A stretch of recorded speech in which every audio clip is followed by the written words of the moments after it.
சரீர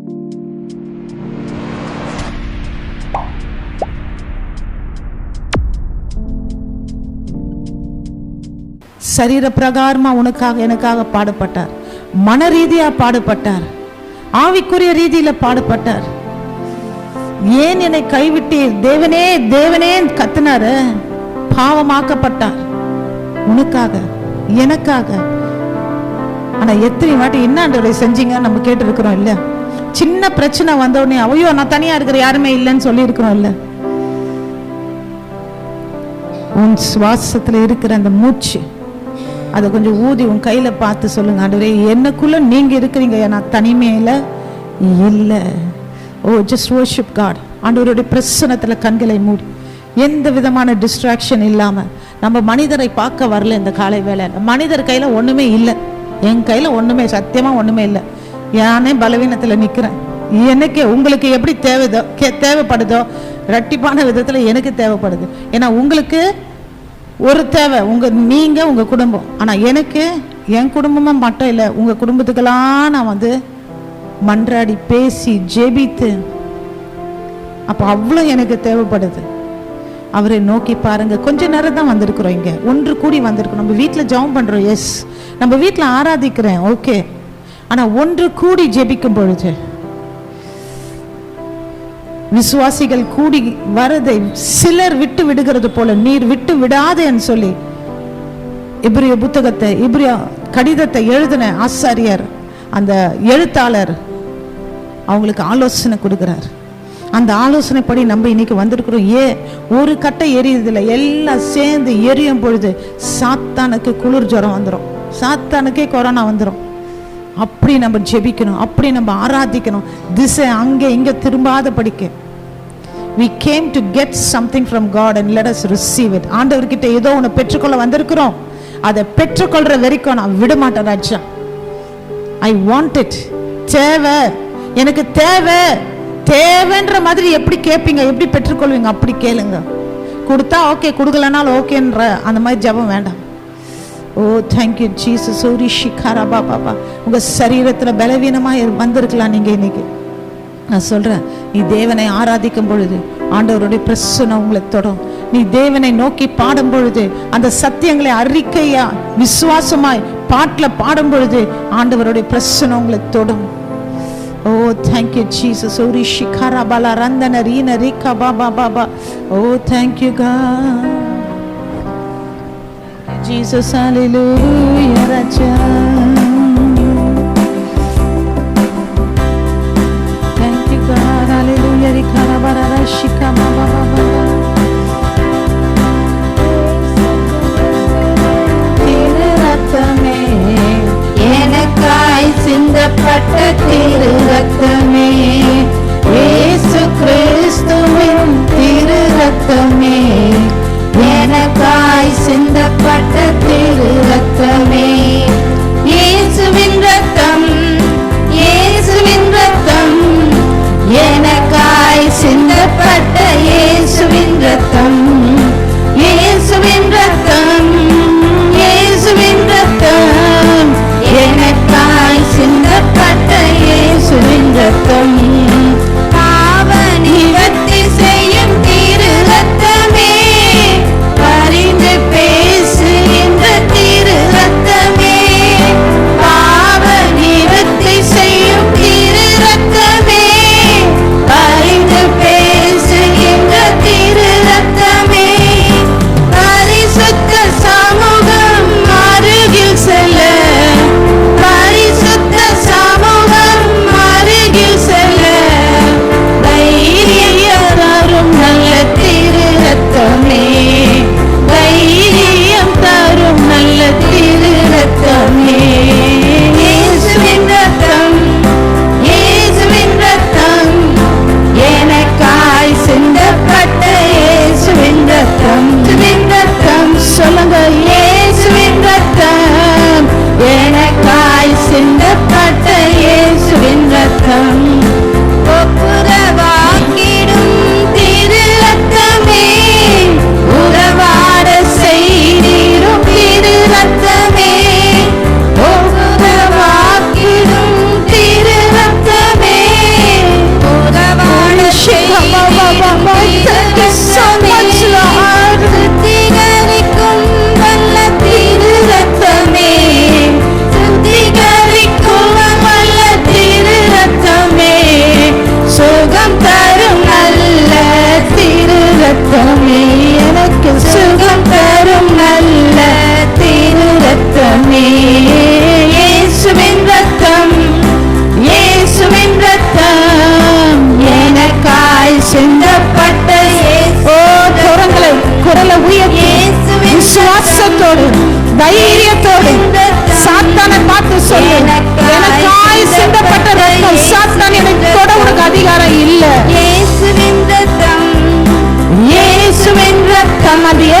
ரத்தத்தை பார்த்தாலுமே அவனுக்கு பயம் வந்துடும். ஓ, உன்னுடைய கூடாரத்தை அணுக முடியாது. அந்த இயேசுடைய ரத்தத்தை பார்த்தாலுமே அவனுக்கு குளிர் ஜுரம் வந்துடும். உன்னை விட்டு ஓடுவான். இயேசுவின் ரத்தம் பாதை வீட்டுக்குள் வராதிருக்க தெளிக்கப்பட்ட நல்ல திரு ரத்தமே, வாதை வீட்டுக்குள் வராதிருக்க தெளிக்கப்பட்ட நல்ல திரு ரத்தமே, அழைக்க வந்தவனை தொடாதபடி, அழைக்க வந்தவனை தொடாதபடி காப்பாற்றின நல்ல திரு ரத்தமே, காப்பாற்றின நல்ல திரு ரத்தமே. சொல்லுங்க, இயேசுவின் ரத்தம். கேட்கிற மாதிரி சொல்லுங்க. சாத்தான் காதுல உள்டும். எனக்காய் சிந்தப்பட்ட இயேசுவின் ரத்தம், அது நம்ம சொத்துங்க. இயேசுவின் ரத்தம், இயேசுவின் ரத்தம், எனக்காய் சிந்தப்பட்ட இயேசுவின் ரத்தம். Just thank you God. I just thank you God for your blood. ஆண்டவரே, உம்முடைய ரத்தத்துக்காக நன்றி ராஜா. சொல்லுங்க, உன் ரத்தத்துக்காக நன்றி. எனக்காக ஜீவனே கொடுத்தீரே நன்றி. உம்மை அறியாம அலைஞ்சு நிறந்தாச்சு. ஒருவேளை இன்னமும் நீங்க அப்படி அலையிறீங்கன்னா, இயேசுவை அறியாம ஏதோ சர்ச்சுக்கு போயிட்ட மதத்துல இருக்கிற, அது நான் பேசவே இல்லைங்க. அதை விட வேஸ்டான ஒரு காரியம் எதுவுமே இல்லை. நான் சர்ச்சுக்கு போயிட்டேன், இன்னைக்கு ஞாயிற்றுக்கிழமை போயிட்டேன், அதனால ஆல் இஸ் ஓகே நினைச்சீங்கன்னா, எல்லாம் சரியாயிடும் நினைச்சீங்கன்னா தவறு. அவன் கிட்ட தான் சாத்தான் பந்தாடுவான். ஏன்னா அவனுக்கு தெரியும், உன்னை சர்ச்சுக்கும் அனுப்புவான், பைபிளும் கையில தூக்கின்னு போக வைப்பான். ஆனா அந்த சத்தியத்தை புரியாத படிக்க உன் மனக்கண்களை மூடி வச்சிருவான். அதை மட்டும் நீ தெரிஞ்சுக்கிட்டேன்னா, சத்தியம் தெரிஞ்சுக்கிட்டேன்னா, அவனுக்கு நேரம் நின்று அவன் கண்ணை பார்த்து நீ பேச மாட்ட. என்ன தொட உனக்கு இன்னட அதிகாரம், என் குடும்பத்தை தொட உனக்கு இன்ன அதிகாரம், நான் ஆண்டவருடைய பிள்ளை அப்படின்னு சொல்ல மாட்டான். ஆனா அவன் உன்னை பயத்துல வச்சிருக்கிறான். நீ பாவி என்ற தவறான உணர்வுல வச்சிருக்கிறான். பாவம் செய்ய உன்னை அப்படியே உஸ்பி விடுறான். உன்னை என்கரேஜ் பண்றான். உனக்கு எதோ கொடுத்து உன்னை சோதிக்கிறான். வேலையை கொடுக்கறான், பணத்தை கொடுக்கறான், இன்சென்டிவ் கொடுக்கறான், அதை கொடுக்கறான், இதை கொடுக்கறான். உலக பிரகாரமான காரியம் எல்லாம் கொடுப்பான். ஆவிக்குரிய காரியம் கொடுக்க முடியாது அவனால. அதெல்லாம் கொடுத்து திசை திருப்பி அப்படியே பரலோகம் போற வழியை விட்டு அப்படியே கொஞ்சம் கொஞ்சமா நழுவி நரகத்துக்கு போற வழிக்கு போயிடுவீங்க.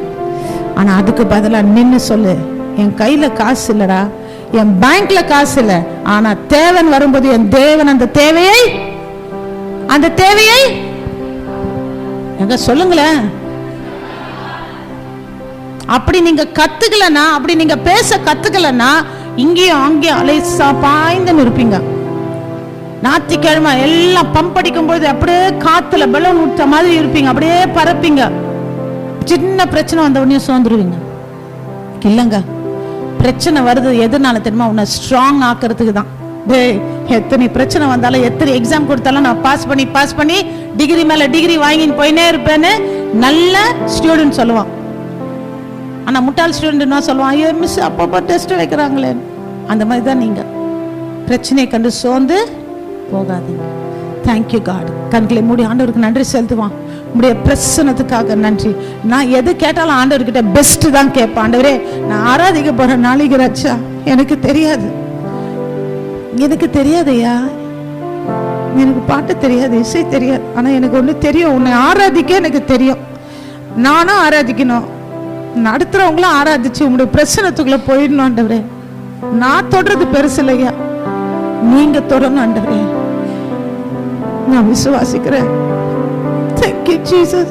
தேவனுடைய பிரசனம் ஏராளமா தாராளமா உங்க பக்கத்திலே இருக்குது. இப்போ உங்களுக்கு ஏதாவது தேவைன்னா அவரை கேட்டு பெற்றுக்கொள்ளுங்க. He is tangible. எனக்கு உணர முடியுது.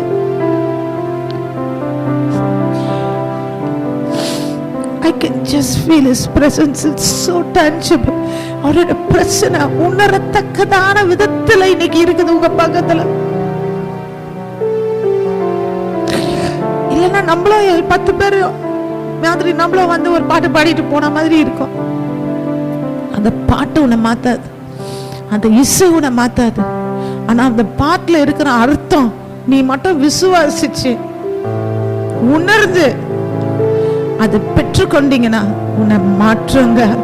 சாத்தான ஓட விடுங்காது. Thank you Jesus. உன்னால உன்னை சுற்றி இருக்கிறவங்க மாற்றப்படுவார்கள். Thank you Jesus. Thank you for your presence. Thank you for your presence Lord. Thank you for your presence. ஆண்டவரே, அடுத்தது என்ன செய்யணும்னு எனக்கு தெரியல ராஜா. நீர் எங்களை வழி நடத்தும். திருப்தியோடு இந்த இடத்தை விட்டு நாங்க செல்லணும் ராஜா. உங்களுடைய கரத்துல எங்களை தாழ்த்தி ஒப்பு கொடுக்கிறோம். Thank you for your love. உங்களுடைய அன்புக்காக நன்றி ஐயா. உங்களுடைய பாசத்துக்காக நன்றி. உங்களுடைய கிருபைக்காக நன்றி. எங்களை கைவிடாமல் காத்து கொண்டு எத்தனை முறை உங்களை நாங்க மறந்துருப்போம் ராஜா. ஆனா எங்களை மறக்காம நான் தூங்கிட்டோம்னா கூட ராஜா நீர் விழித்திருந்து எங்களை நீர் கவனிக்கிறீரே. Thank you so much. Thank you Jesus. I love you Jesus. I love you Lord. Thank you Jesus. Amen. நம்ம உட்காரலாமா? தேவனுடைய வார்த்தையை நம்ம கற்றுக்கொள்ள போறோம். அதுக்கு முன்பாக இது ஞாயிற்றுக்கிழமை ஆராதனையா இருக்கிறபடியால், இது ரெண்டாவது ஞாயிற்றுக்கிழமை இருக்கிறபடியால் நமக்கு ஞானஸ்தான திருவிருந்த ஆராதனை இருக்கு. ஸோ ஆயத்தத்தோடு நம்ம காத்திருப்போம். திருவிருந்தில் நான் தப்பு பண்ணிட்டேங்க, நேற்று குடும்பத்தில் ஒரு சின்ன சண்டைங்க, அதெல்லாம் நான் திருவிருந்து எடுக்கலன்ற பொய் சாத்தான் உங்ககிட்ட சொல்லாதபடிக்கு, அதை நீங்களும் பேத மாதிரி நம்பாதபடிக்கு திருவிருந்தில் கலந்து கொண்டு வேதம் சொல்லுறது அவரை நினைவு கூறுவோம். எப்போ நினைவு கூறணும்னா திருவிருந்து எடுத்த பிறகு. இப்போ பாவம் ஏதோ பண்ணியிருந்தீங்கன்னா மன்னிப்பு கேட்டுருங்க, அது வேறு விஷயம். திருவிருந்து எடுத்த பிறகு நீங்கள் வாழ்கிற ஒவ்வொரு நிமிஷமும் எந்த நினைப்போடு வாழணும் தெரியுமா? ஆண்டவர் எனக்குள்ளே இருக்கிறார், அவருடைய சரீரத்திலும் அவருடைய இரத்தத்திலும் எனக்கு பங்கு இருக்கு, அதனால நான் பாவம் செஞ்சு அவரை துக்கம் படுத்த மாட்டேன். அதுதான் நினைவு கூறணும். ஒவ்வொரு வாட்டி சோதனை வரும்போது, கோபம் வரும்போது என்ன சொல்லணும்? ஆண்டவரே எனக்கு பலனை கொடு. ஏதாவது தவறி ஒரு வார்த்தை சொல்றோம், எனக்கு மன்னிங்க ஆண்டவரே அப்படின்னு. அப்போ எப்படின்னா கான்ஷியஸ்னஸ், சின் கான்ஷியஸ்னஸ் இல்லை, காட் கான்ஷியஸ்னஸ். அதாவது பாவ உணர்வோடு நீங்கள் வாழ மாட்டீங்க, ஆண்டவருடைய அன்பின் உணர்வோடு வாழ்வீங்க. பாவ உணர்வோடு இருக்கிறது ஆண்டவர் பற்றி தெரியாதவங்க, அவங்க அனாதைகள், அவங்களுக்கெல்லாம் அப்பா இல்லை. ஆனால் நம்ம அப்பா இருக்கிறவங்க நம்ம அனாதைகள் இல்லை, தேவ பிள்ளைங்க. அந்த தேவ உணர்வோடு நம்ம வாழும் பொழுது நம்முடைய வாழ்க்கை முறையே மாறிடும். நம்ம வார்த்தைகளை குறித்து ஜாக்கிரதையாக வாழ்வோம். ஓகே, இந்த நேரத்தில் காணிக்கைகள் தசம பாகம் கொடுக்க போகிறோம். சாட்சிகள் இருந்தால் நீங்கள் சொல்லலாம். ஓகே, சாட்சின்றது 3வது மாடியிலேருந்து விழுந்த 4 எலும்பு உடைஞ்சது மட்டும் தான் சாட்சி இல்லை.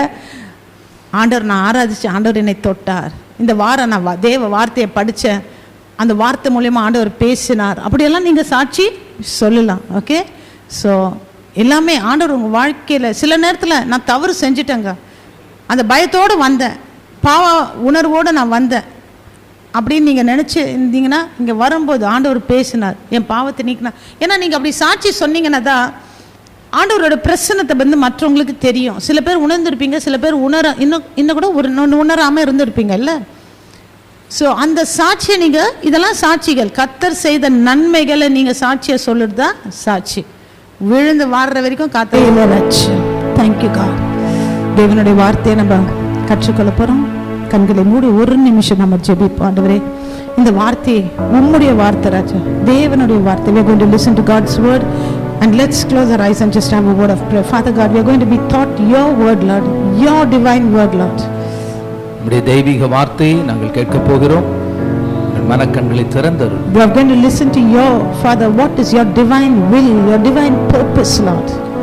எங்கள் வாழ்க்கைக்காக நீர் வைத்திருக்கின்ற உம்முடைய தெய்வீக நோக்கம், தெய்வீக திட்டம் என்னவென்பதை வெளிப்படுத்தும்.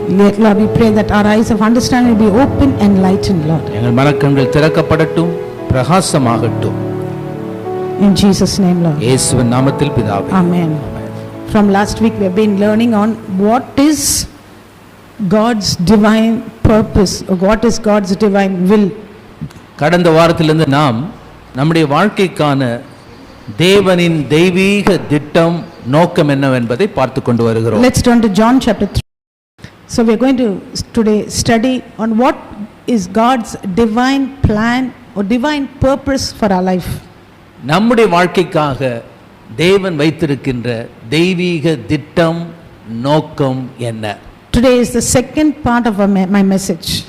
என்னுடைய செய்தியினுடைய இரண்டாம் பகுதி இது. And we are going to turn to John chapter 3 and verse 16 and read from யோவான் 3ஆம் அதிகாரம் 16ஆம் வசனத்துக்கு திருப்புவோம். For God so loved the world that he gave his only begotten Son, that whoever believes in him shall not perish but have everlasting life.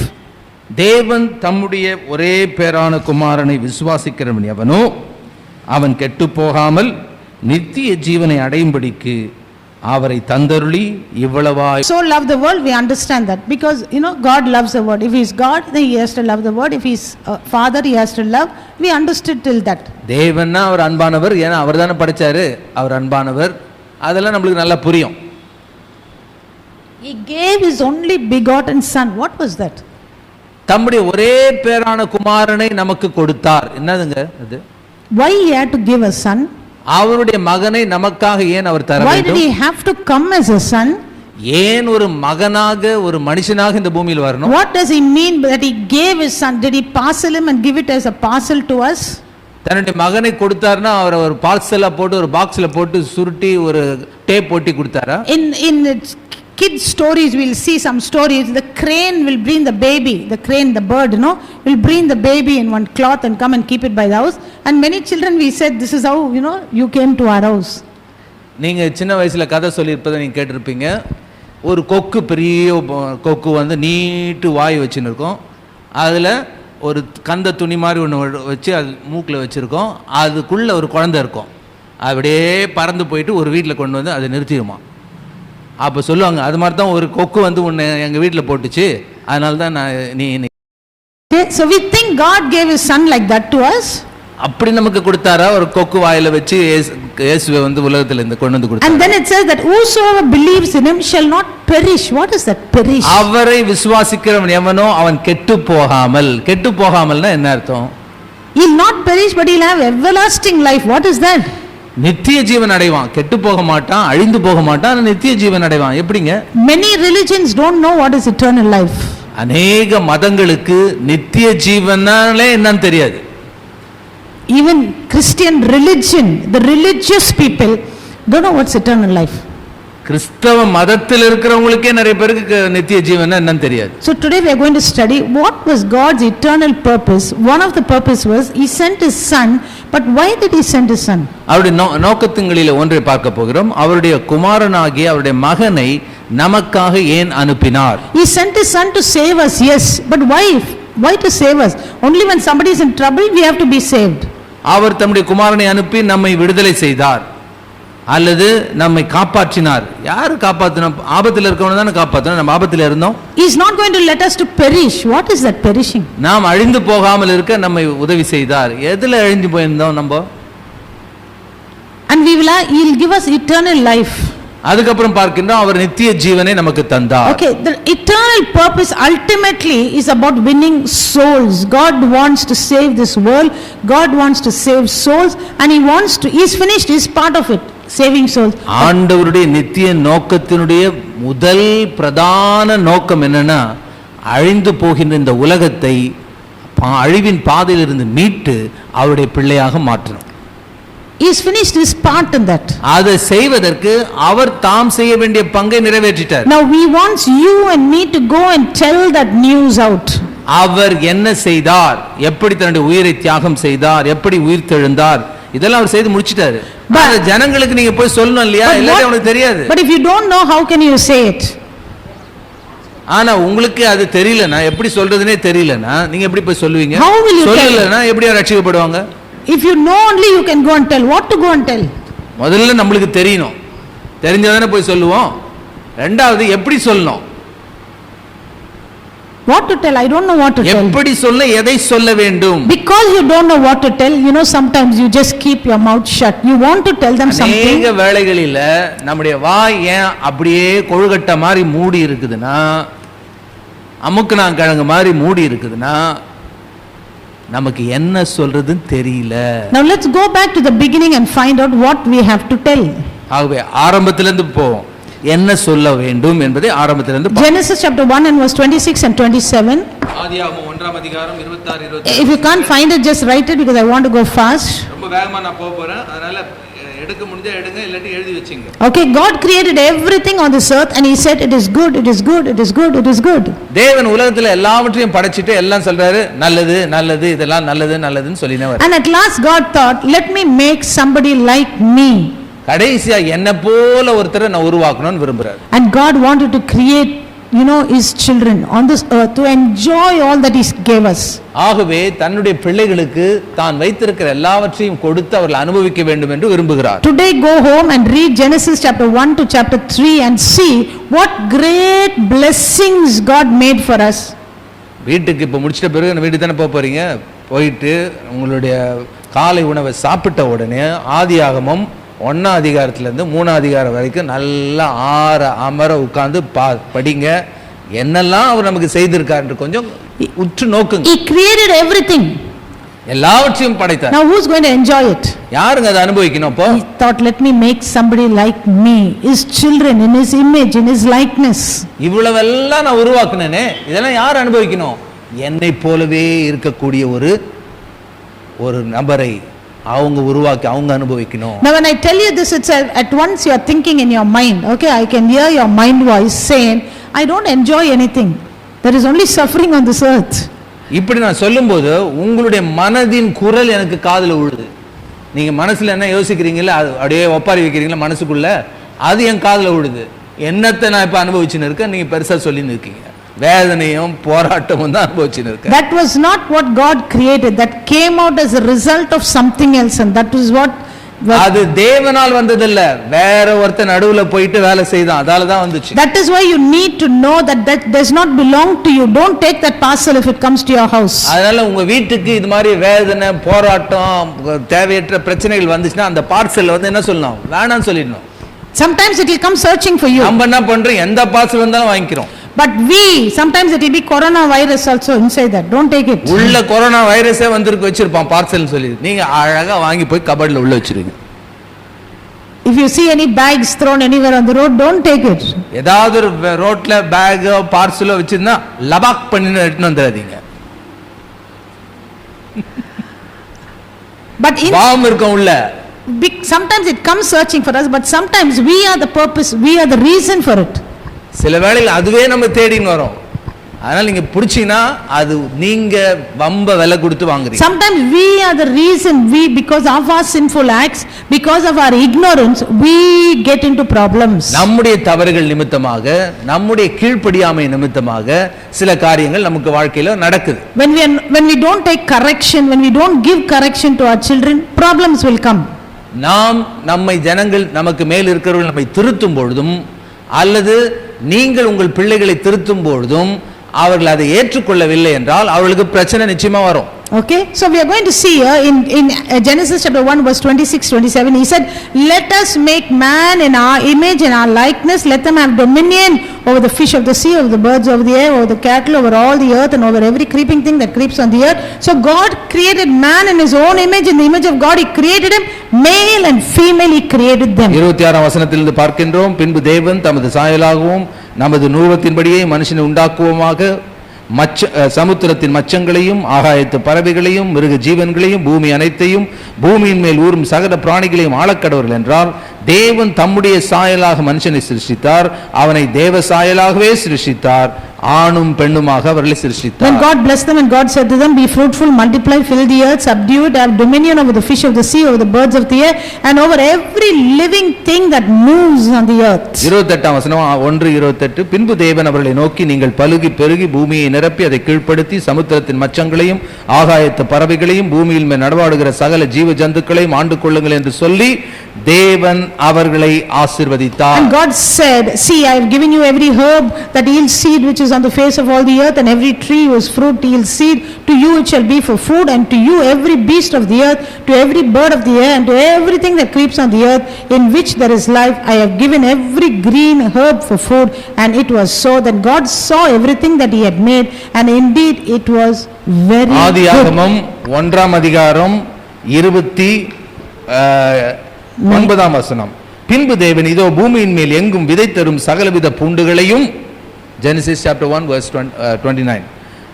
பின்பு தேவன் பூமியின் மேல் எங்கும் விதை தரும் சகல பூண்டுகளையும் விதை தரும் கனிமரங்களாகிய சகலவித விருட்சங்களையும் உங்களுக்கு கொடுத்தேன். அவைகள் உங்களுக்கு ஆகாரமாய் இருக்க கடவுது. பூமியில் உள்ள சகல மிருக ஜீவன்களுக்கும் ஆகாயத்தில் உள்ள சகல பறவைகளுக்கும் பூமியின் மேல் ஊறும் பிராணிகள் எல்லாவற்றுக்கும் பசுமையான சகல பூண்டுகளையும் ஆகாரமாக கொடுத்தேன் என்றார். அது அப்படியே ஆயிற்று. If you want to write any verse in your house, memory verse, any blessing verse, first write this. உங்க வீட்டில் ஆசீர்வாதம்னு சொல்லிட்டு நிறைய வசனங்களை எழுதி வைப்பீங்கல்ல. கர்த்தர் உன்னை ஆசீர்வதிப்பார், வாலாக்காமல் தலையாக்காமல் போடுவீங்கல்ல, அதெல்லாம் எழுதுறதுக்கு முன்னால் இது எழுதுங்க first. Then you will, every time when you see it, you will say, oh, God created everything for me. அப்படி அதை எழுதுறது பார்க்கும்போது அடடா, எல்லாவற்றையும் எனக்காக தான் ஆண்டவர் படைச்சாரு. And he said it was very good. இதெல்லாம் ரொம்ப சிறந்ததாக இருக்குது, மிக சிறந்ததுன்னு சொல்றாரு. Today we are saying it's bad. ஆனா நம்ம என்ன சொல்றோம்? மோசமா இருக்குது. Today we are saying the earth is bad. பூமியோ நாசமா இருக்குது. It is not yielding fruit. கனி கொடுக்க மாட்டுது. It is not growing. எதை வச்சாலும் வளர மாட்டுது. Farmers are leaving the land and going into other works, okay, going and working for other people because they are saying the land is not good.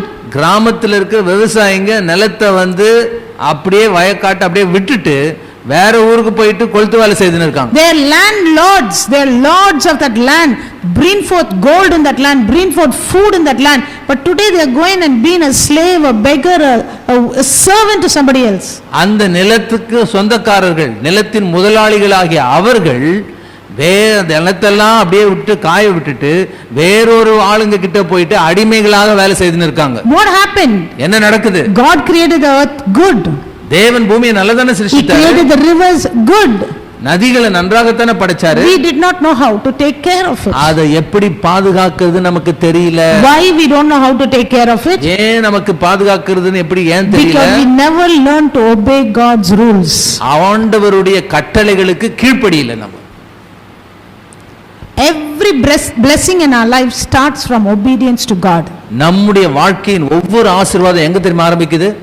ஆண்டவருடைய வார்த்தைக்கு கீழ்ப்படிவதிலிருந்து ஆரம்பிக்குது. Yesterday too I told my children, I told them, obedience, if you want to learn, first learn it in things of God. நேற்று இந்த சிறு பிள்ளைகளுக்கு என்ன தெரியுமா சொன்னேன்? நீங்க உங்க வாழ்க்கையில் ஆசீர்வாதம் வேணும்னா கீழ்ப்படிதலிலிருந்து ஆரம்பிங்க. Where do you start from? அந்த கீழ்ப்படிதல் எங்க இருந்து ஆரம்பிக்குது? Giving first place to God. முதல் இடம் ஆண்டவருக்கு கொடுப்பது. Worshipping God. The Bible says collectively worship God on the Sabbath day. On a day that you get time, do you take time? ஒன்று சேர்ந்து வரும்பொழுது, ஞாயிற்றுக்கிழமையோ அல்லது கர்த்தரை ஆராதிக்கிற நாளோ ஒன்று சேர்ந்து நாம் ஆராதிக்க வருகிறோம். Because the next verse he talks about that. Okay, the very next verse he says, and on the seventh day God ended his work which he had done, and he rested on the seventh day from all his work. 2ஆம் அதிகாரம் 3ஆம் வசனத்தில் பார்க்கிறோம், தேவன் தாம் சிருஷ்டித்து உண்டு பண்ணின தம்முடைய கிரியைகள் எல்லாவற்றையும் முடித்த பின்பு அதிலே ஓய்ந்திருந்தபடியால் தேவன் 7ஆம் நாளை ஆசீர்வதித்து அதை பரிசுத்தமாக்கினார். For us it is second chapter, but for God it was a continuous talk. He was talking to Moses, telling Moses to write all this. இது எழுதும்போது நம்மளுக்கு ஒவ்வொரு அதிகாரமா சொன்னதான் நம்மளுக்கு புரியும், அதுக்காக தான் அப்படி எழுதி இருக்காங்க. ஆனா ஆண்டவர் பேசும்போது முதல் அதிகாரம் முடிச்சிட்டேன், இப்ப 2ஆம் அதிகாரம் பேசுறேன்னு சொன்னாரு. அவர் பேசினே இருக்காரு, அதை எழுதினே இருக்காரு. Moses, he told Moses, write down all these things. மோசே கிட்ட சொல்றாரு, எழுதுப்பா. How did Moses know how God created? அதிகாரம் 2 அப்படி சொல்ல. How did Moses know God created all that? ஆண்டவர் தான் இதை உருவாக்குனான்னு சொல்லிட்டு மோசேக்கு எப்படி தெரியும்? God told him this. தேவன் சொல்றாரு. And God said, told him the seventh day, one day in the week, give it for me. அந்த ஆண்டவர் சொல்றாரு, வாரத்துல ஒரு நாளாவது எனக்குன்னு கொடுப்பா. So many people are not come. நிறைய பேர் வரல இன்னைக்கு ஒரு நாள் கூட. You know why? ஏன் தெரியுமா? They don't have time for God. ஆண்டவருக்கு கொடுப்பதற்கு நேரம் இல்ல. அவ்வளவு they have so many reasons not to give time to God. ஆண்டவருக்கு நேரம் கொடுக்கவே முடியல, அவ்வளவு பிஸியா இருக்காங்க. If I find time, that means the remaining leftover I'll give it to God. எப்பயாவது எனக்கு ஒரு நேரம் வரும், கை கால்லாம் உடைஞ்சி அப்படி நடக்க முடியாம இருப்பல, அப்படி ஆட்டோல கூட்டிட்டு வந்தா அப்ப வந்து நான் உட்கார்ந்து ஆண்டவர் ஆராதிப்பேன். Sometimes I'll give the remaining time when I finished all my work, then I'll give that remaining எல்லா வேலையும் முடிச்சு நொந்து நூலாய் படுக்க போறேன் பாருங்க, அப்ப வந்து கர்த்தரை ஆராதிக்க வரேன். ஏன்னா இங்க வந்து தூங்கு. He doesn't want anything remaining to him. நீ மிச்சம் மீதி வைக்கிறது அவருக்கு வேணாங்க, உன்னுடைய மிக சிறந்தது தான் அவருக்கு வேணும். Your best to him. உங்களுடைய வாழ்க்கையின் மிக சிறந்ததை முதல்ல If கர்த்தருக்கு you தான். make up your mind, you will do it. அது எப்படி நடக்கும்னா தீர்மானம் பண்ண நடக்கும். Last Saturday we were working with this tiles work. We finished 2:30 in the morning. கடந்த வாரம் இந்த செவுத்துல எல்லாம் இங்க டைல்ஸ் ஒட்டியிருக்கோம் பாத்தீங்களா, அது ஏன் பண்ணோம்னா நம்ம சின்ன பசங்க அது கிறுக்குவாங்க, முதல்ல என்னுடைய பேர பசங்க அதுல கிறுக்குவாங்க, அதனால தான் அதெல்லாம் ஒட்டி வச்சது. அது மெல்ல முடிச்ச பிறகு அதிகாலை 2 மணி வரைக்கும் செய்திருந்தோம். We went upstairs, we slept. அதுக்கப்புறம் போய் தூங்கணும். By 6 o'clock I was here for 7 o'clock service. 7 மணி ஆராதனைக்கு 6 மணிக்கே இங்க வந்துட்டேன். I made breakfast. காலையில பிரேக்ஃபாஸ்ட் செய்து I முடிச்சிட்டேன். made the tea, made the breakfast and came down for tea service. செய்தேன், பிரேக்ஃபாஸ்ட் செய்துட்டு அதுக்கப்புறம் தான் வந்தேன். I learned to give first place to God. அதனால சாக்கு சொல்லிட்டு 2 மணி வரைக்கும் இருந்தேனே, அதனால நீ லீவ் போட்டலாம் அப்படின்ட்டு லீவ் போடல. But some others who worked with us never came. ஆனா அன்றைக்கு எங்களோடு வேலை செய்து எங்களுக்கு முன்னாலே போயிட்டாங்க வீட்டுக்கு. ஆனா அன்னைக்கு அடுத்த நாள் காலைல வரல, கேட்டா தூங்கிட்டேன் பாஸ்டர். முதலாவது வரல, இரண்டாவது ஆராதனைக்கு How வரல. much you give to God, only so much you can expect from God. எந்த அளவுக்கு நீ ஆண்டவருக்கு நீ கொடுக்கின்றாயோ அந்த அளவு தான் அவர்கிட்ட இருந்து எதிர்பார்க்க முடியும். Some people have decided once a month I'll come to church. இன்னும் ஒரு சிலர் மாசத்துக்கு ஒரு நாள் சர்ச்சுக்கு வரேன்னு அவங்களே தீர்மானம் பண்ணிட்டாங்க. Some people have said leg is paining, hand is paining, I'm not coming to church. இன்னும் ஒரு சிலர் கால் வலிக்குது, முட்டி நோகுது, அதனக்கே நிப்பேன். But there are people who have told me I got knee pain and it's been years since they came to church. இன்னும் ஒரு சிலர் நம்ம சர்ச்சில் இருக்காங்க, முட்டி வலின்னு சொல்லிட்டு 1.5 வருஷம் ஆச்சு சர்ச்சுக்கு வந்து. But that same knee pain person is standing in their house, standing in the kitchen, going to the toilet, sitting in the toilet. They can do everything, but to give first place to God. அதே முட்டி வலி கேஸுங்க, 1.5 வருஷம் வராத கேஸுங்க, தினமும் சமையல் அறையில் நிற்கிறாங்க, வேலையை செய்கிறாங்க, வேலைக்கு போகிறாங்க, அந்த காலோட வேலையில் நின்று இருக்காங்க. அங்கே வலிக்க மாட்டுது, ஆனால் இங்கே வந்தால் மட்டும் வலிக்குது. How you give first place to God? Okay, so here we are finding God made the best and gave his people. தேவன் தம்முடைய மிக சிறந்ததை உருவாக்கி நமக்கு தந்திருக்கிறார். And he gave them one command, but he told them there are all these trees that you can eat of, do not touch that fruit. உனக்கு அன்று நான் படைச்சிருக்கேன எல்லா மரத்தின் கனிகளையும் நீ சாப்பிடு, ஆனா இந்த ஒரு மரத்தின் கனியை மட்டும் சாப்பிடாத. What is sin? இப்போ நான் உங்களுக்கு கேள்வி கேட்கிறேன், பாவம் என்றால் என்ன? Sin is something that is so destroying. பாவம் என்பது நம்மை அழிக்கக்கூடிய ஒன்று. Sin is something that brings curses into our life. பாவம் என்பது நம்முடைய வாழ்க்கையில் சாபத்தை கொண்டு வருவது. Sin is something that robs you of your joy. பாவம் என்பது உன்னுடைய சந்தோஷத்தை திருடுகின்ற ஒன்று. Check and see all these things that I'm telling you, is it happening in your house? Have you been robbed of joy? இதெல்லாம் உங்க வாழ்க்கையில் நடக்குதான்னு சொல்லிட்டு போய் ஆராய்ந்து பாருங்க. சந்தோஷம் உங்க வீட்டில் இருந்துச்சு முதல்ல, இப்ப இருக்குதா? Sin is something that destroys the bright wonderful future that God has for you. தேவன் உனக்காக வைத்திருக்கின்ற அந்த ஒளிமயமான வாழ்க்கையை திருடுறது தான் பாவம். Sin, when it comes into your life, it causes you to act like the devil. பாவம் உனக்குள் வரும் பொழுது நீங்களும் நானும் எப்படி நடக்கிறோம்? சாத்தான மாதிரி நடக்கிறோம். The language that we speak, நாம் பேசுகின்ற வார்த்தைகள், the actions that we do, நாம் செய்கின்ற செயல்கள். Christian homes, there is no love between daughters and mothers. கிறிஸ்தவ குடும்பத்தில் மகள்களுக்கும் அம்மாவுக்குமே ஒத்து வர மாட்டுது, சண்டை. Living in the same house, they are saying I want to separate and go separate. அம்மா மகளோடு கூட இருக்கிறாங்க, மக அம்மா கூட இருக்கிறாங்க, ஆனா 2 பேரும் சண்டை போடுனா தனி வீட்டுக்கு போறேன். Christian homes, கிறிஸ்தவ குடும்பம், Christian homes, a mother-in-law and daughter-in-law, they treat the daughter-in-laws like slaves. The daughter-in-laws treat the mother-in-law like some aliens. சில கிறிஸ்தவ குடும்பத்தில் மாமியார் மருமகளை அடிமை மாதிரி நடத்துறாங்க. சில குடும்பத்தில் மருமகள் மாமியார வேறு உலகத்திலிருந்து வந்த ஒரு ஜென்மம்னு நினைச்சுன்னு அவங்கள பார்க்குறாங்க. I hope it's not happening in your house. உங்க குடும்பத்தில் அது நடக்கலன்னு நான் நம்புறேன். If it's happening there, something is wrong. உங்க குடும்பத்தில் அது நடந்துச்சுன்னா தவறு எங்கேயோ இருக்கிறது. Check it out. ஆராய்ந்து பாருங்க. It is the best thing that we can do with our life as we are living is make it better every moment of our life. அப்படி நம்முடைய வாழ்க்கையில ஒவ்வொரு காரியமும் ஒவ்வொரு நாளும் மிக சிறந்ததாக அதை மாற்றிக்கொண்டே How can I make my life better? என்னுடைய வாழ்க்கையை மிக சிறந்ததாக நான் எப்படி How can I enjoy more of God's blessings? தேவனுடைய ஆசீர்வாதத்தை இன்னும் அதிகமாக நான் எப்படி Why அனுபவிக்க I am முடியும்? not able to enjoy God's blessings? ஆண்டவருடைய ஆசீர்வாதத்தை என்னால ஏன் அனுபவிக்க முடியல? Think about all these things. எல்லாம் யோசிங்க. Don't sit down and look at other people what they are talking to you. You talk to yourself. மற்றவங்க உங்களை குறித்து என்ன சொல்றாங்க நீங்க கவலைப்படாதீங்க. நீங்க உங்களை குறித்து என்ன சொல்றீங்கன்னு Don't யோசிச்சு listen to what other people are talking, just general talks. Leave them talking about you. They are just generally talking, about politics, about this, about that. Leave that alone. First see your life. Take the Bible. பொதுவா நிறைய காரியங்களை பேசுவாங்க. உலக வழக்கங்கள், அரசியல், அது இது எல்லாம் சொல்லுவாங்க. அதெல்லாம் உனக்கு முக்கியம் இல்ல. உன்னை குறித்து தேவன் என்ன வச்சிருக்காரு? நீ உன்னை குறித்து என்ன யோசிக்கிற? Spend time with God's word.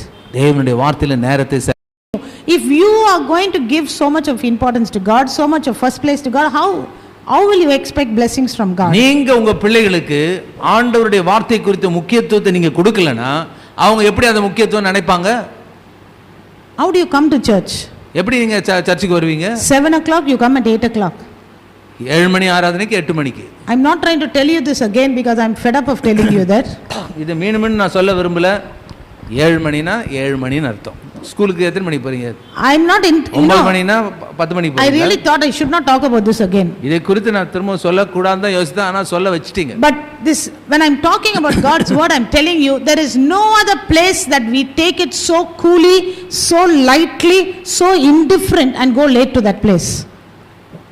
மற்ற எந்த இடத்துக்கு நீங்க போனாலும் லேட்டா போறது இல்ல, அலங்கோலமா போகிறது இல்ல, எல்லா நேரத்தோடு அடிச்சு புடிச்சு ஓடி போய் முதல்ல நிக்கிறீங்க. ஆனா சபைக்கு வரும்போது Kaiveesamma கைவீசம். For a boss, for a customer, you give first place with fear, with respect. You run there, but when God, let's see. உங்க கம்பெனி முதலாளி, உங்க பாஸ் நடுநடுங்கி நிக்கிறீங்க, போய் நேரத்தோடு போறீங்க, சல்யூட் அடிக்கிறீங்க. For a customer who phones and says I'm coming, you are running there. யாராவது customer phone பண்றான், நான் வரேன்னு சொன்னா உடனே போய் வாசப்படியே நிக்கிறீங்க. I'm not telling you as a joke, friends. Think about it. For a man who is here today and gone tomorrow, for a man who is offering you an income today and says tomorrow get out, for that man you give first importance. But for God, what do you give? அந்த முதலாளி உயிரோடு இருக்கான், நாளைக்கு அந்த company இருக்குமா இல்லையான்னு தெரியாது. இன்னைக்கு முன்ன தலை மேல தூக்கி வச்சுட்டு இருக்கான், நாளைக்கு வீட்டுக்கு போயிட்டு வாமா அப்படின்டுவான். அவனுக்கு அவ்வளவு முக்கியத்துவம் கொடுக்குறீங்க. What importance you give to God? அதே வேளையில தேவனுக்கு எவ்வளவு முக்கியத்துவம். When God told them do not eat the fruit, they disobeyed God and they ate the fruit. ஆண்டவர் சொல்றார், அந்த மரத்தின் கனியை புசிக்காத சாப்பிடாத, அதத்தான் சாப்பிட்டான். We know the story. I'm not going into the detail, but I'm just telling you how sin entered the world. இந்த உலகத்துல பாவம் எப்படி நுழைந்தது என்பதை சொல்றதுக்காக திரும்ப சொல்றேன். I'm not telling you the story now. அந்த கதையை நான் சொல்ல விரும்புறேன். Now when sin entered, what is sin? Sin is disobeying God.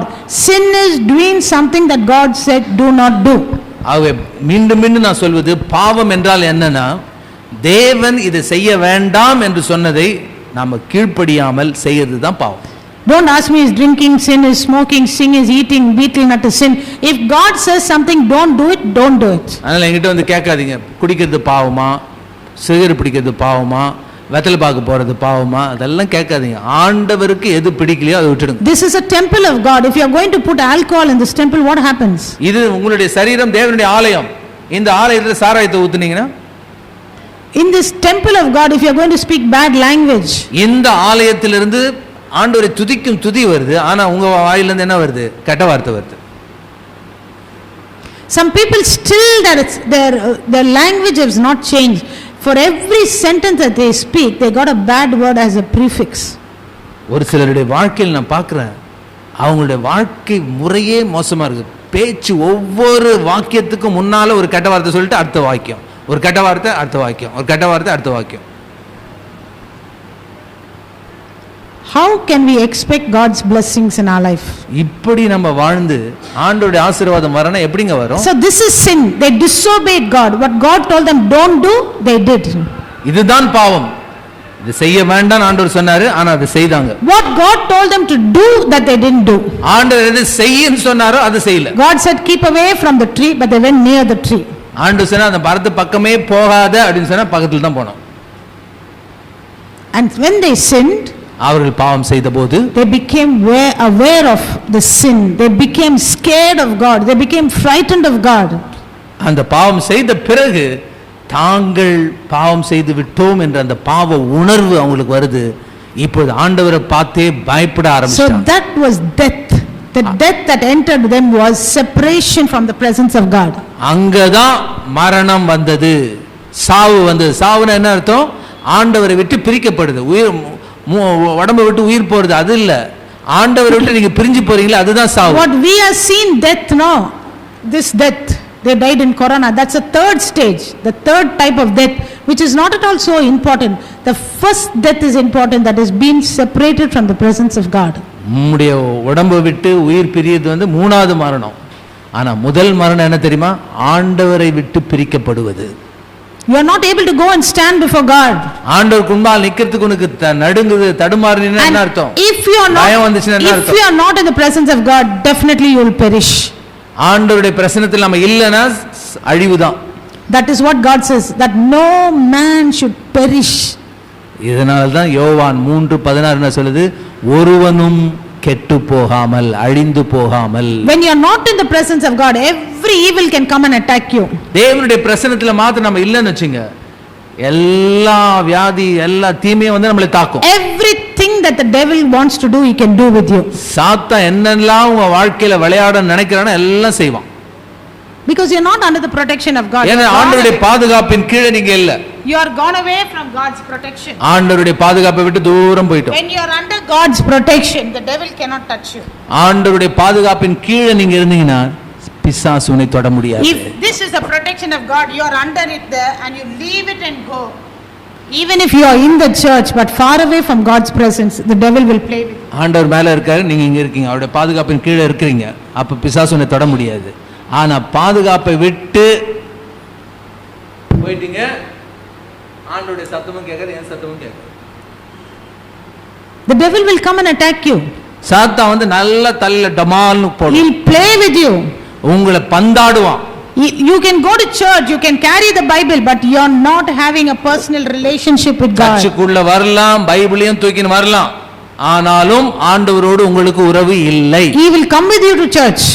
உங்களோடு கூட சாத்தானும் சர்ச்சுக்கு வருவான். He will help you. If you want, he will carry the Bible for you also. ஒருவேளை அந்த பைபிள் ரொம்ப வெயிட்டா இருக்குதுன்னு நீ நினைச்சினா உனக்காக தூக்கினே வருவான். Do you know that he knows the Bible better than you?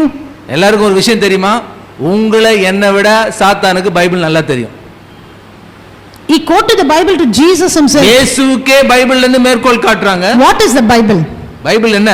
God's word. தேவனுடைய வார்த்தை. God's mind. தேவனுடைய மனது. What God was talking is here. தேவன் எதை பேச விரும்புறாரோ அதுதான் He எழுதப்பட்டிருக்கு. not only knows this written word, he even knows Jesus himself because he was with Jesus there. அவன் எழுதப்பட்ட இந்த பைபிள் மட்டும் அவனுக்கு தெரியாது, இயேசு கிறிஸ்துவே அவனுக்கு நல்லா தெரியும். ஏனென்றால் பரலோகத்தில் அவர் பக்கத்துல இருந்தவன். He knows Jesus better than you and me. உங்களையும் என்னையும் காட்டிலும் அவனுக்கு இயேசுவை பற்றி நல்லா தெரியும். We didn't see Jesus. நம்ம பார்க்கவே இல்லை இயேசுவை கண்ணால. But we believe in Jesus. நம்ம விசுவாசிக்கிறோம். But he seen Jesus. ஆனா அவன் நேருக்கு நேர் கண்ணால பார்த்தவன். He seen God. ஆண்டவரே பார்த்தவன். But he did not believe. ஆனா விசுவாசிக்கல. That's the difference. அதான் வித்தியாசம்.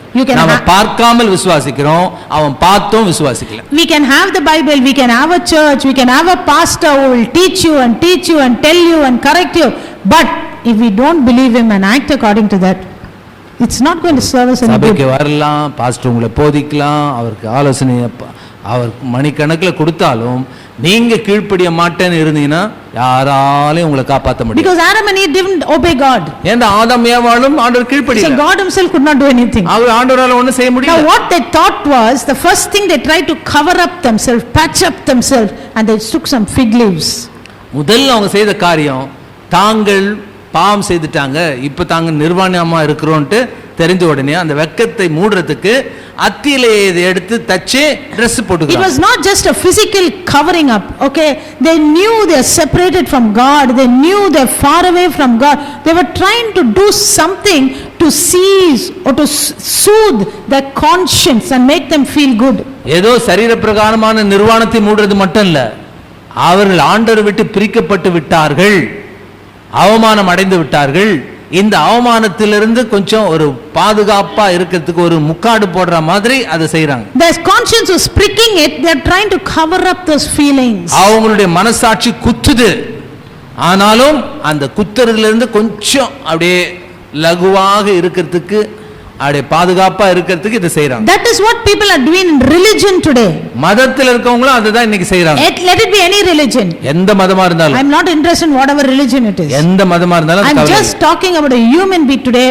When they feel insecure, when they feel they are far away from God, they try to do some religious acts like fasting, penance, giving money, doing something to make them feel good and feel like they are with God. வாழ்க்கையில மோசமான காரியங்கள் வரும்பொழுது தாங்கள் ஆண்டவரை விட்டு தூரமா போயிட்டோன்னு அவங்க நினைக்கும் போது என்ன பண்றாங்க, காணிக்கை செலுத்தணும், நம்ம தேங்காய் உடைக்கணும், சூடம் கொளுத்தணும், அங்க பிரதிஷ்டை பண்ணணும், அதிகாலையில் எழுந்து குளிச்சுட்டு சொட்ட சொட்ட நம்ம போகணும், அதுன்ற தங்களையே வருத்தி பிராயச்சித்தம் பண்றாங்க. There is also in Christian religion they'll put so many candles there, so many things. I don't want to tell all those things. மதத்திலும் கூட அது மாதிரி இருக்குது. Every religion has some practices. மெழுகுவர்த்தியை கொளுத்தணும், மாலை போடணும் அப்படின்னுவாங்க. Why this practice? ஏன் இப்படிப்பட்ட சடங்குகள்? That is not one thing that God told them to do.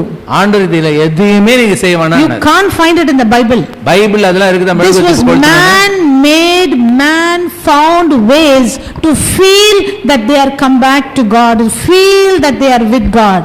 ஆண்டவரோடு தாங்க மீண்டும் வந்து விட்டோம், ஆண்டவரோடு எந்த பிரச்சனையும் இல்லாம இருக்கிறோம்ட்டு அவங்க தேற்றிக் கொள்ளத்தக்கதாக மனிதன் உருவாக்கிய விதங்கள், வழிகள் தான் இதெல்லாம்.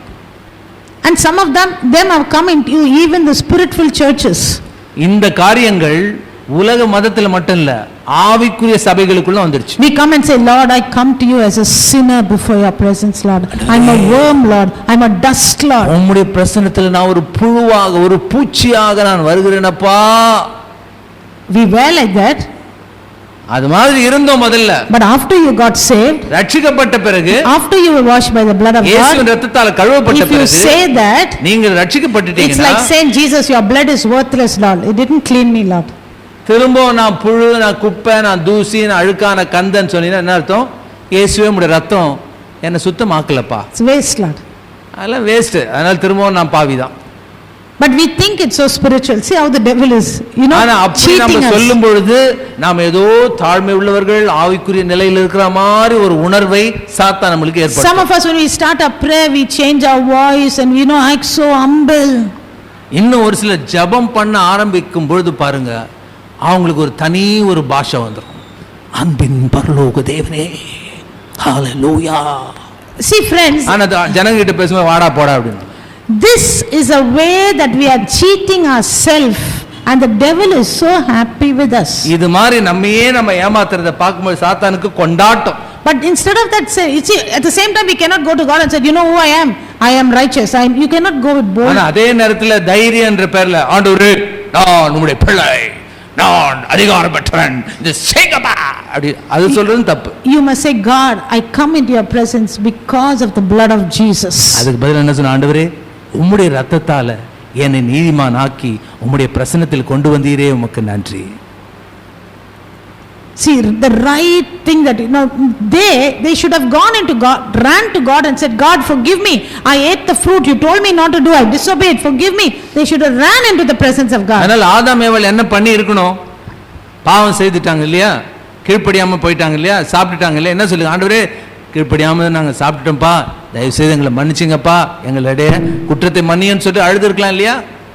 See, sometimes when I see my spiritual children, when I see believers who try to hide like this and last of all end up in destruction, I'm just heartbroken. நம்முடைய சபையில விசுவாசிகள், ஆவிக்குரிய பிள்ளைகள் கூட இதே மாதிரி தான் பாவம் செய்துட்டு அதை மறைக்கிறதுக்கு அப்படியே ஏமாத்தி கடைசியில் தங்களையே நாசமாக்கி ஒன்றும் இல்லாமல் இருக்கிறாங்க பாருங்க, அதை நினைக்கும் போது வேதனை தான் எனக்கு When வரும். I ask them, why your husband is not coming to church? உங்க கணவர் ஏங்க சர்ச்சுக்கு வருது? He's gone to work. வேலைக்கு போயிட்டாரு, He's tired. டயர்டா He's இருக்கு, sick. வியாதியா But இருக்கு. he's in some other problem. அது வந்து காரணம் இல்ல, அவருக்கு வேற ஒரு பிரச்சனை இருக்கு. But if they could only have told that problem, we could have solved that problem at அந்த once. பிரச்சனையை மாத்த நீங்க சொன்னீங்கன்னா நேருக்கு நேர் அதை பேசியோ அல்லது ஜெபித்தோ அதை சரிப்படுத்திடலாம். He was drinking. He was just not, interested in the Bible. He was fighting. He had gone backslidden. But it was not told. And last of all, the family itself was separated. ஒருவேளை அவர் குடிப்பழக்கத்தில் இருக்கலாம், அல்லது விபச்சாரத்தில் இருக்கலாம், அல்லது குடும்பத்தினோட உறவை விட்டு பிரிஞ்சிருக்கலாம். சொன்னாதான் அதற்காக ஜெபித்து விடுதலையை கொண்டு வர முடியும். Sometimes when I directly know about it and ask, is your husband drinking? They say, no. How can you say that? Who told you that? சில நேரத்தில் எனக்கு நல்லா தெரியும், நானே பார்த்துருப்பேன். பார்த்து அவங்க கிட்ட கேட்பேன், உன்னாங்க வீட்டுக்காரர் குடிக்கிறாரா? அது எப்படி நீங்க சொல்லலாம்? அவர் அப்படிப்பட்ட மோசமான நாள்லாம் கிடையாது, சர்ச்சுக்கு வரல தான், அதனால குடிகாரன்ற அளவுக்கு நீங்க சொல்றீங்களே. Because they were so satisfied. கணவரை பாதுகாக்கிறாங்க. Because they were so satisfied that their husband was working and giving money, so they were not interested in his spiritual அவங்க life. கணவர் வந்து கஷ்டப்பட்டு உழைச்சு சம்பளம் கொடுக்குறாருல, அது போதும், அவ்வளவுதான். அவர் குடிச்சாருன்னா குடிக்காட்டி எனக்கு. Today what happened? A family is broken. இன்னைக்கு குடும்பமே ரெண்டா போயிடுச்சு. Children, when I ask you why your children are not come, பெற்றோரை பார்த்து கேட்பேன், ஏன் உன் பிள்ளைங்க வர்றதில்ல? we going to work. வேலைக்கு போயிட்டாங்க. By you telling lies, who are you defending? இது மாதிரி நீங்க பொய் சொல்றதுனால யாரை நீங்க பாதுகாக்கிறீங்க? And then you phone and cry, my son ran away with one Hindu girl, my son did like this, my son did like that. அதுக்கப்புறம் phone பண்ணி சொல்றீங்க, என் பையன் ஒரு இந்து பொண்ணை கூட்டின்னு ஓட்டான், அதுக்கப்புறம் என் பொண்ணு ஒரு இந்து பையனை கூட்டிட்டு ஓடி போயிட்டா. Who are you defending, friends? யாரை நீங்க பாதுகாக்கிறதுக்காக? Adam and Eve sinned. They should have ran into the presence of God and said, God, forgive me. ஆதாம் ஏவாள் பாவம் செய்த போது என்ன பண்ணிருக்கணும்? ஆண்டவருடைய பாதத்துல வந்து கதறி அழுதிருக்கணும், ஆண்டவரே எங்களை மன்னியும் என்று கேட்டிருக்கணும். I think when I go to heaven, first thing I want to search for that Eve and ask her, why didn't you go and tell sorry to God? நான் பரலோகத்துல போகும்பொழுது அந்த ஏவாளை ஒருவேளை அங்க நான் பார்த்தேன்னு வச்சுங்க, இந்த முதல் கேள்வியை அந்த ஏவாளை பார்த்து நான் கேட்கறது, ஏன்டி இல்ல, ஏம்மா இது மாதிரி செய்த, நீ மன்னிப்பு கேட்டிருக்கலாம் இல்லையா? Because you did this, we all had to suffer. நீ பண்ண பாவத்தால நாங்கெல்லாம் பூமியில அவஸ்தைப்படுறோமே. Every time you're washing clothes, think about it. We would not have had washing clothes. நீ பண்ண பாவத்தால தினமும் துணி துவைக்கிறதே எங்க பெரிய வேலையாயிடுச்சு. Because you sinned only, every day we had to cook and fry and boil. If not, we would. நீ செய்த இந்த பாவத்தால தினமும் நாங்க வறுவல், பொரியல், சமையல், பாத்திரத்தை கழுவுறது, மூட்டை மூட்டையா துணியை துவைக்கிறது, எனக்கு அவஸ்தை கொடுத்துட்டே. Because you did this, maternity department itself came. நீ பண்ண பாவத்தால அந்த மருத்துவமனையே நிரம்பி வழிதே. The maternity department, the gynecology, the operation, how much of problems. உன்னால அந்த பெண்கள் மருத்துவம், அந்த பிரசவ வார்டெல்லாம் நிரம்பி கியா கியா கியான்னு ஒரே கத்த வச்சிட்டே. Friends, that is under the curse. இதெல்லாம் பாவத்தின் கீழாக வருகிற சாபத்தின். And God says here, because he loved the word, he came to save those who are perishing under this curse. அதனால தான் ஆண்டவர் சொல்றார், இந்த பாவத்தின் நிமித்தமாக மனுக்குலம் சாபத்துக்குள் வந்து அழிந்து கொண்டிருக்கிறது. Now how did he save us from perishing? இந்த அழிவிலிருந்து தேவன் நம்ம எப்படி பாதுகாப்பார்? How he gave us eternal life? எப்படி நமக்கு நித்திய ஜீவனை அவர் தந்தார்? What is eternal life? நித்திய ஜீவன் என்றால் என்ன? Next week we'll see that. அடுத்த வாரம் அதை நம்ம பார்ப்போம்.